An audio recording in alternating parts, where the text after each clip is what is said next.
Good afternoon, everybody. And I don't have a presentation. I thought I would just taunt you a little bit and then invite you to come up to see the museum. And I'll talk a little bit about the history of the hall, our collection, how we collected it, and where we are today. The most interesting thing, I think, about all of us is that it's a lot of fun, what we're doing. I gave a tour to someone the other day who said, do they actually pay you for what you do? Because we do have our favorites, and it's really a remarkable thing that we're keepers of the flame. For you, it's a hobby. For some of us, it started off as a hobby.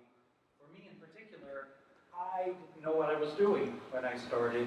I wanted to be a conductor, and I came to New York to study at Juilliard or Mannes or any school that would take me. And I got a job as an usher at Carnegie Hall. And then I became the backstage attendant at Carnegie Hall, taking care of all the artists who worked backstage.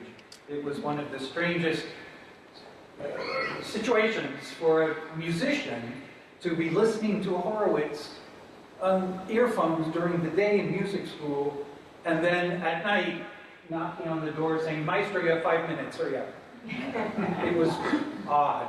And if I knew I was going to become Carnegie Hall's first historian, I would have taken notes back there. Certainly, because it's shocking when you find out that the hall never saved anything. You talk about neglect. And it wasn't so much neglect as it was, there was just nobody there to do it. And until 1986, when it was 4 years before our 100th anniversary. Imagine. Let me just talk a little bit about the history of the hall. I won't go into too much detail. It's late in the day now. But when they made the announcement in 1889 that they were going to put a 3,000-seat hall on the corner of West 57th Street and 7th Avenue, today it's like, wow, you can't get any more mid than that. But in 1889, Midtown was 14th Street, which was 3.5 miles south. There was no subway. How do you get up there? The neighborhood was sleepy. There were no street lamps. And just 10 years before, that neighborhood was known as Hogtown. There were 4,000 pigs roaming around, and it wasn't easy to get to the New York Historical Society where it would be because there were enormous outcroppings of granite between West 57th Street and Central Park West. It's really remarkable. For those of you who are interested, there's something called the Veely water map of 1868, which has been digitized. It shows where all the streams, the ponds, the creeks are in Manhattan. They still use it today, actually, when they're digging foundations. And if you look at the Midtown area, it's extraordinarily rocky. You read in the Times where the city was constantly blasting to level off the streets. Anyway, so Carnegie picked the corner of 57th Street and 7th Avenue. He picked an architect who had never designed a concert hall before, but he was a cellist. And however, it just seemed doomed to fail. People thought, who the hell's going to go up there? Macy's, you know, had both sides of 14th Street for 45 years in the 1890s. Steinway Hall was down there. Tiffany's was down there. If you actually stand at Union Square when you're down there and look at the McDonald's, the Tiffany's was the building right next to it. Extraordinary. Union Square was the heart of the city. So they had to open with a bang, and they invited Tchaikovsky to come to New York. We never had a superstar like this before come to this country. There were 18 newspapers in New York City at the time, not including Brooklyn, which was still a separate town, and they were filled with the news. Tchaikovsky's coming. Get your tickets to that hall nobody's going to go to. And they came. Tchaikovsky came. They opened the hall. What they saw was what most people have seen to see the inside. Simple elegance, extraordinary acoustics. And the most incredible thing of all was that at the cornerstone, at the laying of the cornerstone, Andrew Carnegie said, it is probable that this hall will intertwine itself with the history of our country. Thinking, really? You know, up here in Hogtown? But the other thing that he said there was that all causes may here find a place. All causes without judgment. they're good causes, that's not for me to decide. And so they opened with a bang. Everybody thought, wow, this is wonderful. And Tchaikovsky then, and I'll mention this because I found one of the most interesting pieces of ephemera that almost gave me a heart attack at the Tchaikovsky archives in Moscow. After Carnegie Hall, there was a 5-day opening festival. Tchaikovsky went and did what every tourist could, if they could afford it, and it was to see the 8th wonder of the world, Niagara Falls. And he took a train, a couple of trains, and in Utica, New York, he changes trains to get to Niagara Falls, and he writes his brother a postcard. When Tchaikovsky was coming across Europe to come to New York, he was given a commission in Paris to write an opera and a ballet. And he had found a guy who had invented a new instrument. And he said, he wrote to his publisher, don't tell Rimsky-Korsakov about this instrument because he'll use it before me. And the instrument was the celesta. And he said, it's perfect for the ballet I have to think about in America. And so the ballet was the Nutcracker. He gets to Utica, New York, and writes to his brother, and I'm going through these boxes, the Tchaikovsky archives. I found his little Statue of Liberty, his menu from Delmonico's, and then I saw this postcard that said, visit lovely Utica. And I thought, lovely Utica? And I thought, what is this? And the archivist said, oh, it's good, good, good. She said, it's to his brother Modeste, and he's saying, dear Modeste, changing trains to get to Niagara Falls, and sugar plums just started dancing in my head. Can you imagine? I said, has anyone ever seen this? She's like, yeah. And I almost had a heart attack. I did the dance of the sugar plum fairies in Utica, New York. It's extraordinary. And then they found a little notebook in his pocket, suit pocket, after he died. It was entitled Trip to America, Things to Ask. Number 1, is it safe to drink the water in America? Do they do laundry there? They still thought there were Indians running up and down Broadway. Anyway, Tchaikovsky goes home. Everybody else goes back downtown. And this was in May of 1891. And then the hall just sits there.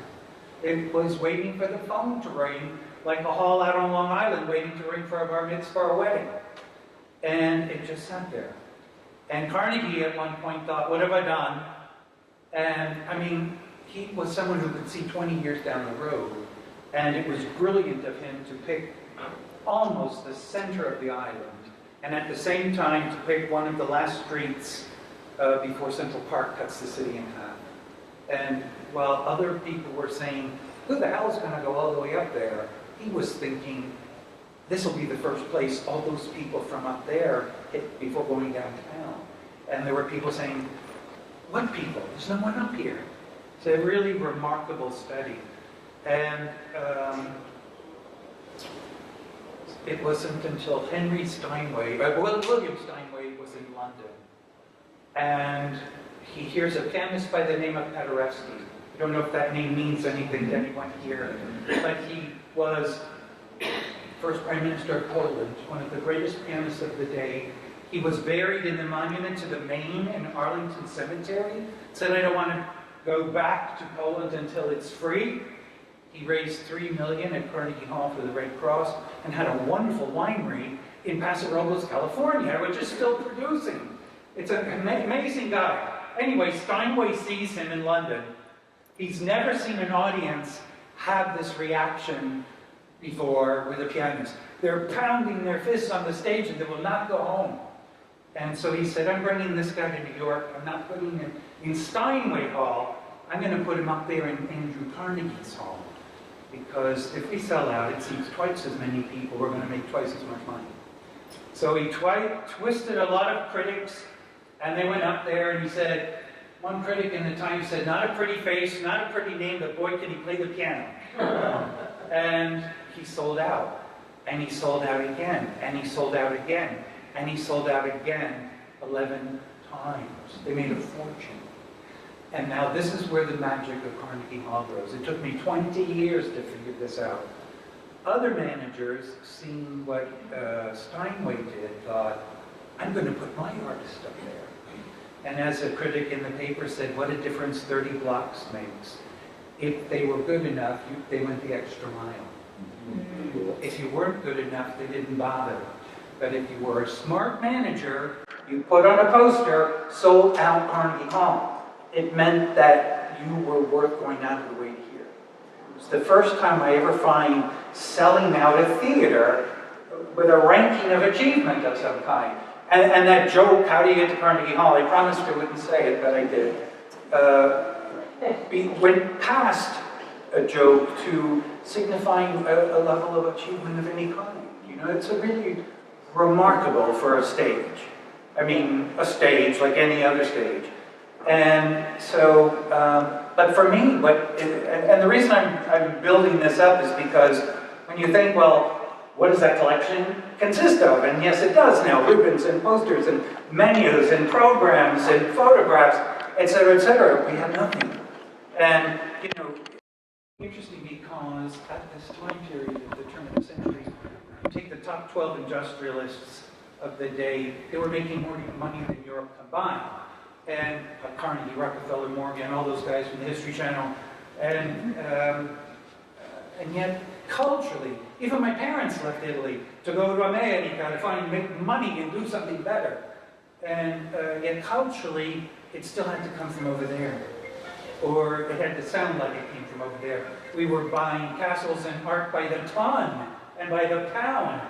The Downton Abbey Syndrome, 200 women went to England to become a duchess or somebody. And even my parents, if I was buying a suit, they'd say, the factory tie has to be made in Italy. What are you talking about? And I would say, what? Didn't you leave Italy? Or it had to sound like it came from over there.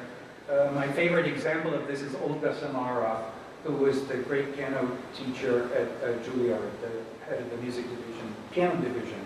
Olga Samarov, you can see the plains of Russia with this name. And her real name was Lucy Luckenhuber. And she was from Galveston, Texas.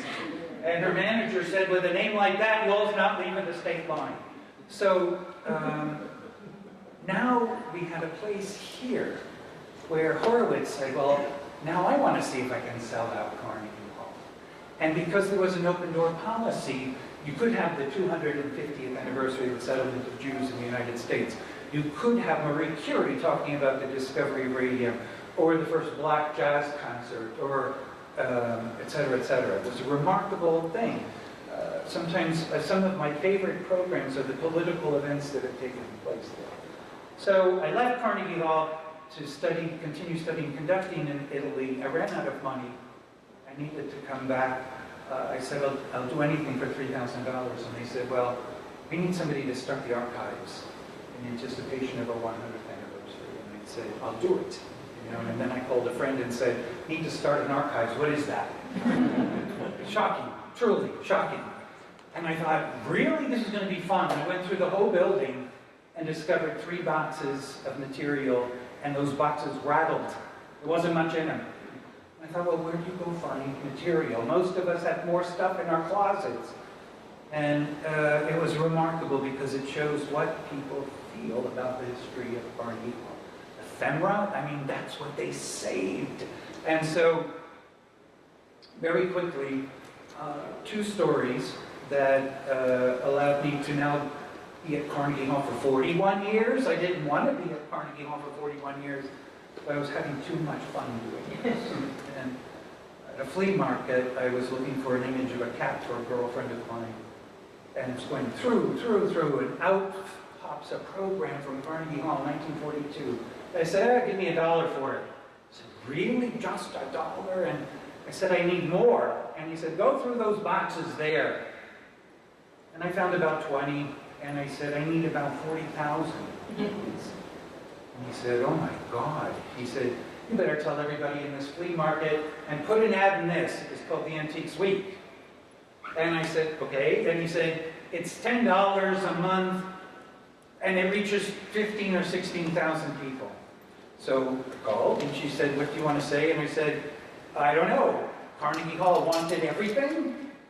And she said, okay, that's what we'll put. And the phone started to ring.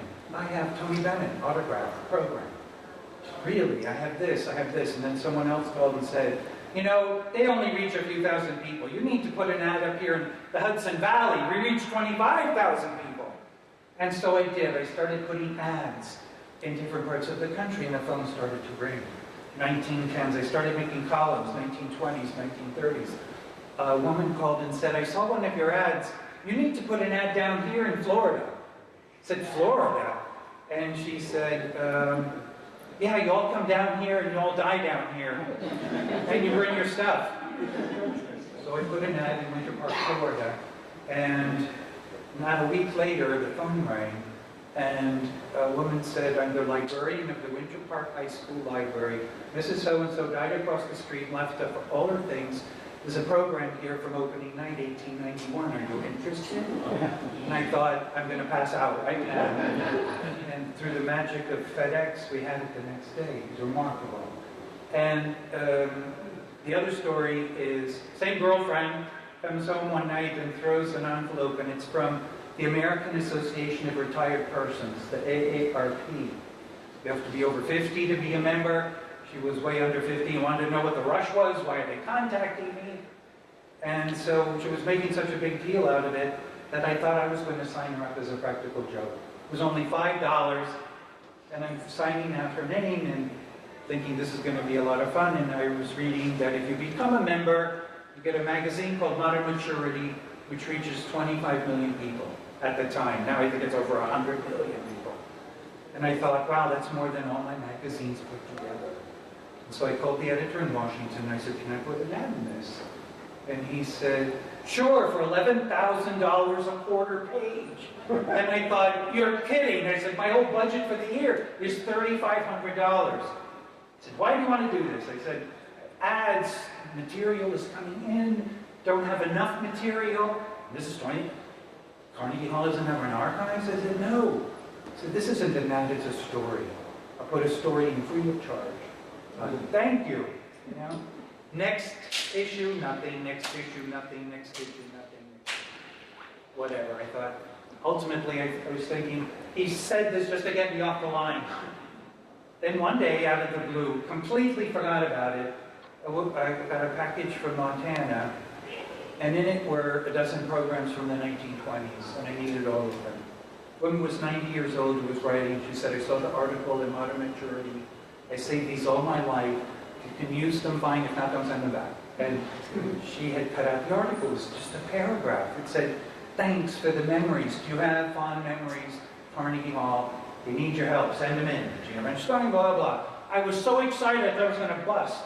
And the next day I got 40 packages. And then 100 packages. And one of the doormen from one of the entrances to the hall called me and said in not so many words, Gino, this is Angel down here. Excuse me, what the hell have you done? They were sacks from all over the country. Talk about ephemera all at once. It was amazing. There were programs and photographs and posters and broadsides and tickets and autographs. And one was remarkable. It was a program of Joseph Hoffman, pianist, with 2 Rachmaninoff signatures on it. One is rare. 2 on the same page. It's almost like the upside down Jenny. And it was remarkable. And the story was, I was 10 years old when my father took me to hear Rachmaninoff, Hoffman. And he said, Rachmaninoff is sitting 2 rows ahead. Go up there and ask him for an autograph. And so, 10 years old, I went up and I said, Mr. Rachmaninoff, would you sign my program? And the woman next to him hit him in the stomach with her elbow and said, you're too old for that. You don't need to do it anymore. And so he looked at me, he looked at her, he ripped the program out of my hand, signed his autograph, stuck her tongue out at her, and signed it again. And I thought, that's priceless. You can't make that up. So anyway, over time, we were able now, we've collected, like us, we're trying to digitize everything that we have. We've documented now about 50,000 performances, and we've registered over 100,000 names. I think it's the largest database, at least in our field, We purchased a digital asset management system, very much like the Museum of the City of New York, and we've been given grants of nearly $4 million to digitize it all. So far, we've digitized 230,000 pages of our programs. We have almost now every program between 1889 and last night, or 1891 and last night. We have 3,000 flyers. I just bought one on eBay yesterday. And it's remarkable. I no longer have to go collecting. I can stay at my desk and look at eBay and so many other things. We're still collecting. I don't know if my colleagues here are through and say, no, I don't want to see anything else. But once in a while, someone will knock on the door or you'll get a request. Last week, before we closed for Memorial Day, and I said, I'm writing a PhD, and I think Louis Farrakhan appeared there in 1961 singing and performing in an opera he wrote himself called Ordina, which he said is a Negro spelled backwards. And I thought, you're kidding. I went to our booking letters. Sure enough, there was. And it's the only thing we have. And he says, I think I have more material. I'll be in touch. And it's still exciting because it's going to fill yet another gap. Anyway, that's the end of the story.